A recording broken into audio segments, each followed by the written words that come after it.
வணக்கம். இது உங்கள் பொலிட்டிக்கல் பார்க். நான் உங்கள் நண்பன். இன்றைய தினத்தில் ரஞ்சித் அவர்கள் பொங்குனார் பாருங்க நீட் தேர்வுக்கு எதிராக. வேற லெவல். ஏன்னு கேட்டிங்கன்னா, நீட் தேர்வு இத்தனை வருஷமாக இருக்குது, தொடர்ந்து 10 வருஷமாக இருக்குது. அன்னைக்கெல்லாம் தலைவர்களுக்கு யாருக்குமே கோபம் வரல. இன்னைக்கு ஒரு டெல்லியில் ஒரு போராட்டம் நடக்குது. இதுக்கு நீட்டை எதிர்த்து கூட குரல் கொடுக்கல. இங்கே இருக்கக்கூடிய தமிழ்நாட்டு முதலமைச்சர் எதிர்த்து குரல் கொடுத்துட்டு இருக்கிறாங்க. இவங்க எல்லாம் யார் யாருன்னு இந்த வீடியோக்குள்ளே பார்த்துருவோம். அதுக்கு முன்னாடி நம்ம சேனலை சப்ஸ்கிரைப் பண்ணி இங்கே தெரியுற இந்த கியூஆர் கோடை நீங்கள் பயன்படுத்துங்க. 8 தலித் அமைச்சர்கள் கொடுத்துட்டோம்னு சொல்லிட்டு வாய்களையே பேசி கொண்டிருக்கோம். தாவே கவிஞர்களே, 8 அமைச்சர்களில் எந்த அமைச்சர் தலித் பிரச்சனை பற்றி பேசியிருக்கிறாங்க? ஒரே ஒரு அமைச்சர் தான் தலித் பிரச்சனை பற்றி பேசியிருக்காரு. யாருன்னு பார்த்தீங்கன்னா வன்னியரசு தான் பேசியிருக்காரு. அவர் நம்ம இதுக்காக போராடுறாரு, அவர் செய்கிறாரு. மிஸ்டர் அண்ணா, ரஞ்சித் அண்ணா, ரஞ்சித் அண்ணா, உங்களுடைய படங்களை பார்த்து பிரமிச்சண்ணா. உண்மையிலே நீங்கள் உண்மையிலே ஒரு நல்ல ஒரு சூப்பரான ஒரு வேற ஒரு லெவல் சிந்தனையாளர் அப்படின்னு நினைச்சேனா. உண்மையிலே இன்னுமே அப்படிதான் நினைச்சிட்டு இருக்கிறேன். எங்க நினைப்பெல்லாம் மண்ணவாரி போடாதீங்க அண்ணா. ஏன்னு கேட்டீங்கன்னா, தங்கலான் படத்துக்கு நம்மளுக்கு இப்போ அவார்டு கிடைக்கல அப்படின்னு நினைக்கக்கூடிய தமிழ்நாட்டில் இருக்கிற 5.5 கோடி பேர்ல நானும் ஒருவன் தான். ஏன்னு கேட்டீங்கன்னா, ராயன் படத்துல அப்படி என்ன பெரிய கதை இருக்குதுன்னு அதுக்கு அவார்டு கொடுத்துருக்காங்க சிறந்த படம்னு. ஏன் தங்கலான் படத்தில் எந்த கதையும் இல்லையா, வாழை படத்தில் எந்த கதையும் இல்லையான்னு சொல்லிட்டு பொங்குன இத்தனை பேரில், கோடிக்கணக்கான பேரில் நானும் ஒருவன் அப்படிங்கிறத பதிவு பண்ணிக்கிறேன். இந்த அண்ணன் பேசின விஷயத்தை இந்த இடத்துல சின்னதாக ஒரு கிளிப் போடுறேன், நீங்கள் பார்த்துருங்களேன். 8 தலித் அமைச்சர்களை கொடுத்துட்டோம். சரி, அந்த 8 தலித் அமைச்சர்கள் என்னைக்கே தலித் பிரச்சனைகள் கிட்டத்தட்ட 2 மாசம் ஆயிடுச்சுங்க. பார்த்தீங்களா? இருங்க, இன்னொரு வீடியோ இருக்கு, அதையும் பார்த்துருங்க. சிம்பிளா சொல்றேன், ஏன்னா இவர் சொன்னதை நம்ம சொன்னோம்னா தான் தெரியும். ஆனா அது மாற்றம் கிடையாது. இப்ப வன்னியரசு தோழர் மாதிரி அவருக்கு பவர் கிடைச்சவனே அவரால் சில விஷயங்களை செய்யறாருல்ல, உண்மையிலே நாங்கள் பாராட்டுகிறோம். ஓகே, இன்னும் ஒரு சின்ன கிளிப் இருக்கு, அதையும் வன்னியரசு தோழரை தவிர மீது 7 தலித் அமைச்சர்கள் என்னைக்காவது தலித் பிரச்சனை பத்தி பேசியிருக்காங்க. பார்த்துட்டீங்களா? அதாவது இவர் வைக்கக்கூடிய ஸ்டேட்மெண்ட் தெரியுமா? 2 மாசம் ஆச்சு இல்ல, என்ன மாற்றத்தை நீங்க கொண்டு வந்தீங்க? 10 வருஷமா நீட் இருக்குதுங்க. இன்னைக்கு டெல்லியில் நீட் தேர்வு கொஸ்டின் கசிவு ஏற்பட்டுருச்சு. இதனால் நிறைய மாணவர்கள் மன உளைச்சல் பட்டாங்க.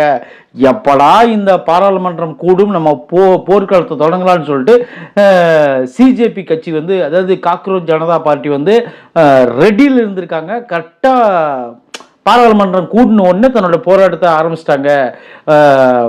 அதாவது பார்த்தீங்கன்னா, மத்திய அமைச்சர் கல்வித்துறை அமைச்சர் தர்மேந்திர பிரதான் பதவி விலகணும், எங்களுக்கு நீட்டில் இருந்து ரத்து கிடைக்கணும், பேன் பண்ணணும்னு சொல்லிட்டு கிளம்பிட்டாங்க. கிளம்பின உடனே இதுதான் சாகுன்னு சொல்லிட்டு எல்லாம் என்ன பண்ணுறாங்க, அந்தந்த மாநிலத்தில் போராட்டம் பண்ணிட்டு இருக்காங்க.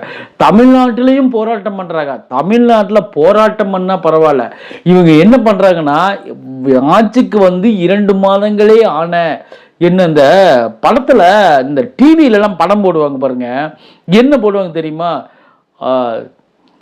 உலக தமிழ் தொலைக்காட்சிகளில் முதல் முறையாக திரைக்கு 2 மாதங்களே ஆன புத்தம் புதிய திரைப்படம் அப்படிம்பாங்க. 2 மாசம் ஆனதையே புத்தம் புதிய திரைப்படம்பாங்க. 2 மாசம் தான் ஆட்சி ஆயிருக்குது, புத்தம் புதிய கட்சி அப்படின்னு சொல்லுது இல்லை. பார்த்தீங்களா? 2 மாசம் ஆச்சான். ஒரு தலித்து பிரச்சனை கூட இந்த அமைச்சர்கள் பேச மாட்டேங்கிறாங்களாம். இவங்க என்ன பண்றாங்கன்னா, வன்னியரசு அண்ணன் மட்டும்தான் பேசுறாங்களா? ஆடா பாவீங்களா, நான் கேட்குற ஒரு விஷயத்தை மட்டும் நீங்க பதில் சொல்லுங்க. மற்ற அமைச்சர்கள் எல்லாம் வெவ்வேறு துறைகளை சேர்ந்தவர்கள். வன்னியரசு அண்ணன் மட்டும்தான் சமூக நீதித்துறையை சேர்ந்தவர்கள். அதாவது இதுக்கு முன்னாடி இவங்க வச்சிருந்த பேர் என்னன்னு பார்த்தீங்கன்னா, அதாவது என்ன சொல்றது, இன்னைக்கு சமூக நீதி அப்படின்னு மாத்திருக்கிற பேரு, இதுக்கு முன்னாடி ஆதி திராவிடர் நலத்துறை அப்படின்னு வச்சிருந்தாங்க. இன்னைக்கு அதை அண்ணன் சமூக நீதித்துறைன்னு மாத்திருக்காரு. இதை ஒருத்தரும் பாராட்டல. வன்னியரசை தவிர மீது யாரும் போராட மாட்டேங்கிறாங்கன்னா வன்னியரசுக்கு தாங்க அந்த பதவி கொடுத்துருக்காங்க. அவர் தாங்க அதை வந்து மக்களுக்காக ஒடுக்கப்பட்ட அதை வந்து இந்த மக்களுக்காக போராடணும் அப்படிங்கிற ஒரு எண்ணத்தை உருவாக்குனதே யாருன்னு பார்த்தீங்கன்னா, அந்த எண்ணத்தை உடைக்கணும், அவங்களுக்காக நம்ம போராடணும் அப்படின்னு சொல்லிட்டு இருக்கிற ஒரு அமைச்சர் யாருன்னா வன்னியரசன் தான். அவர் தான் அதுக்கு போராடணும். வேற அமைச்சர்கள் எதுக்கு வந்து போராடணும்? இதுக்குன்னே ஒரு அமைச்சர் ஒதுக்கியாச்சு, அவர் தாங்க அதை செயல்படுத்தணும். அவர் சரியா செயல்படுத்துவார் நீங்களும் சொல்றீங்க. மீதி இருக்கக்கூடிய தலித் அமைச்சர்கள் ஏன் போராட மாட்டேங்கிறாங்கன்னு கேட்கிறாரு. ஏங்க இது என்னங்க இருக்கிற எல்லாரும் போராடிக்கிட்டே இருந்தா அப்புறம் யாருங்க வந்து சரி விடுங்க. அப்புறம் இன்னொரு விஷயம் சொன்னார், அது சம்பவம் பெரிய சம்பவம். அதுன்னு பார்த்தீங்கன்னா 2 மாதம் ஆயிடுச்சு இல்லை, இதுதான் உங்களுக்கு மாற்றமா அப்படின்னு கேட்டார். அப்புறம் வந்து பார்த்தீங்கன்னா இவர் மட்டும் போராடினா பரவாயில்லைங்க, இதுக்கு பின்னாடி இன்னொருத்தரும் போராடிட்டு இருக்கிறாரு. யாருன்னு பார்த்தீங்கன்னா அமீர், அவரும் போராடிட்டு இருக்காரு. அவருக்கு அப்புறம் யாருன்னு பார்த்தீங்கன்னா வெற்றிமாறனும் போராடிட்டு இருக்கிறாரு. இது தொடர்ந்து என்னன்னு பார்த்தீங்கன்னா இவங்க எல்லாரும் போராடுறாங்க. ரைட்டு, ஓகே, அது நல்ல விஷயம் தான். நீட்டுக்கு எதிராக மாணவர்களுக்கு எதிராக போராடி நீட்டை விளக்க வாங்கி கொடுத்தா நல்லது தான். இன்னொரு சம்பவம் தெரியுமா, இப்போ வந்து நீட்டுக்கு எல்லாரும் ஓரளவுக்கு ஆதரவு தெரிவிச்சிட்டு இருக்கிறாங்க. அது என்னன்னு பார்த்தீங்கன்னா இப்போ +2 முடிச்சோடனே நீட் தேர்வு எழுதுனா தான் உள்ளே போக முடியும் அப்படிங்கிற ஒரு சூழ்நிலை இருக்குது. இது வந்து நீட் எடுத்துட்டிங்கன்னா +2 வெளியே வந்தோடனே கம்மியான மார்க் வாங்குறவன் காசு இருந்துச்சுன்னா ஈஸியாக நேராக போய் மருத்துவத்தை எடுத்துடுவான். அவன் வந்து இந்த டீலர் அதுன்னு சொல்லுவாங்க, புரோக்கர் மூலிமா வந்து நான் மெடிக்கல் காலேஜில் சீட்டு வாங்கி கொடுக்குறது இதெல்லாம் நீங்கள் பார்த்துருப்பீங்க. நிறையா படங்களில் வந்து பார்த்துருப்பீங்க. ஏன்னு கேட்டிங்கன்னா பாஷா படத்தில் கூட தளபதி அவர்கள் தளபதினே வருதுப்பா, சூப்பர் ஸ்டார் அவர்கள் வந்து தன்னோட தங்கச்சிக்கு ஒரு சீட்டு வாங்கி கொடுக்கறதுக்கு போவார். அந்த சீட்டு வாங்கி கொடுக்க போகும்போது அந்த எம்எல்ஏவோ அமைச்சரோ உட்காந்துருப்பார். உட்காந்தோடனே அவர்கிட்ட போய் சொல்லுவார், இந்த மாதிரிப்பா குடும்பம், அவர் வந்து வேற மாதிரி பேசுவார். அந்த மாதிரி ஒவ்வொரு மாணவனும் மாணவியரும் வந்து சீட்டுக்காக நிறைய அமைச்சர்களை எம்எல்ஏக்களை சந்திக்க வேண்டியது இருக்கும். அவங்க வந்து டிமாண்ட் பண்ணுறதுக்கு அதுக்கு ஒரு புரோக்கர் ஒருத்தர் வச்சுருப்பாங்க. இதை எத்தனையும் வேண்டாம், நீங்கள் நீட் தேர்வு எழுதுனா பாஸ் ஆனால் நேராக நீங்கள் வந்து மருத்துவத்துக்கு போங்க, ஈஸியாக போகலாம் அப்படிங்கிற ஒரு வழி தான் இந்த நீட்டுன்னு சொல்லிட்டு நிறைய பேர் வந்து இதுக்கு ஆதரவு தெரிவிச்சிட்டு இருக்கிறாங்க. நிறைய பேர் என்ன பண்ணுறாங்கன்னு பார்த்தீங்கன்னா, இந்த நீட்டே எங்களுக்கு வேண்டாம், +2 நாங்கள் நல்ல மதிப்பெண் எடுக்கிறோம், மீண்டும் ஒரு தேர்வு எங்களுக்கு எதுக்கு அப்படின்னு சொல்லிட்டு மாணவர்கள் வந்து அந்த எனக்கு வந்து ரொம்ப அது படிக்கும்போது எனக்கு ரொம்ப இதாக இருக்குது. ஏன்னா வேற்று மொழிகள் எல்லாம் கேள்வி கேட்கப்படுகிறது. தமிழ் ஆங்கிலம் தவிர, அல்லது வந்து வேறு மாநிலத்தில் மலையாளம் ஆங்கிலம் தவிர, அல்லது கர்நாடகம் ஆங்கிலம் கன்னடம் ஆங்கிலம் தவிர, அல்லது வந்து குஜராத்தி ஆங்கிலம் தவிர வெவ்வேறு மொழிகள் வந்து குறைஞ்சபட்சம் பேசிக் மொழி நம்மளுடைய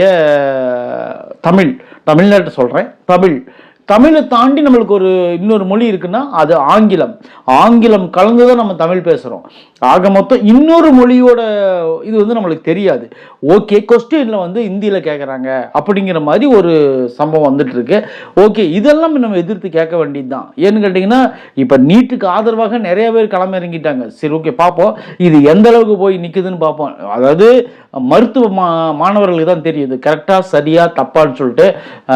சரி, பார்ப்போம். நம்ம தொடர்ந்து இதை பற்றி பேசுவோம், நீட்டை பற்றி. அதுக்கு முன்னாடி இவங்கெல்லாம் இப்படியெல்லாம் பேசிட்டு இருக்கிறாங்க அப்படின்னு நான் சொல்ல வரேன்.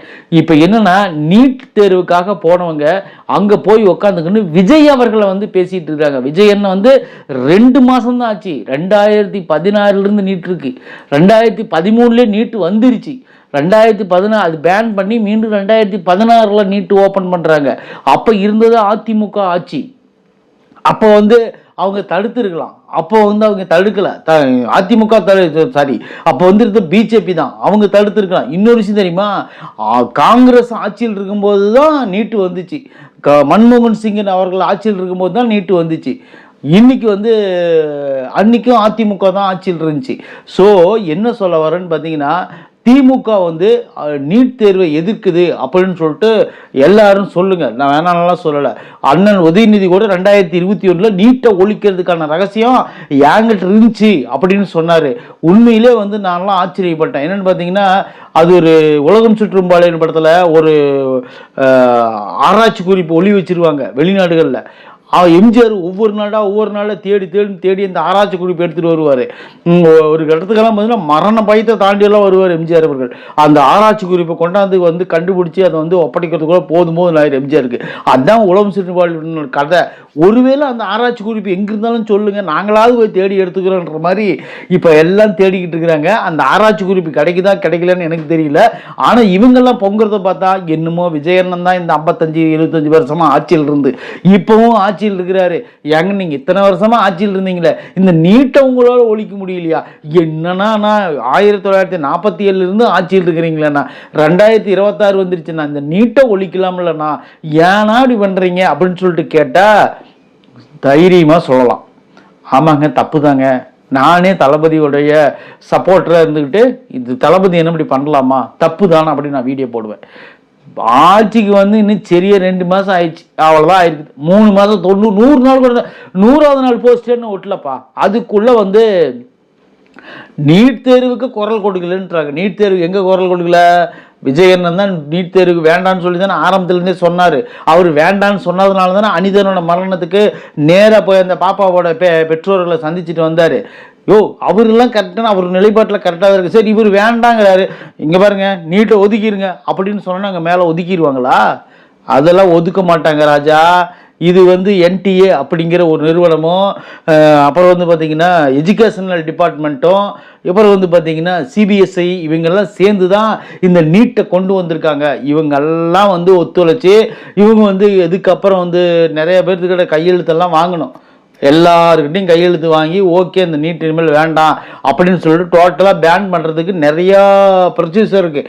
இன்னும் விஜயன் எந்திரிச்சு இவருப்பா நீட்டெல்லாம் வேணாம் அதெல்லாம் எடுத்து வரீங்க அப்படின்னு சொன்ன உடனே சரிங்க ஐயா நீங்கள் சொல்லிட்டீங்களா, வேலை முடிஞ்சது இனிமேல் நீட்டே கிடையாது, அவ்வளோதான் விஜயே சொல்லிட்டாரு, அவ்வளோதான் நீட்டு அப்படின்னு சொல்ல போகிறாங்களா?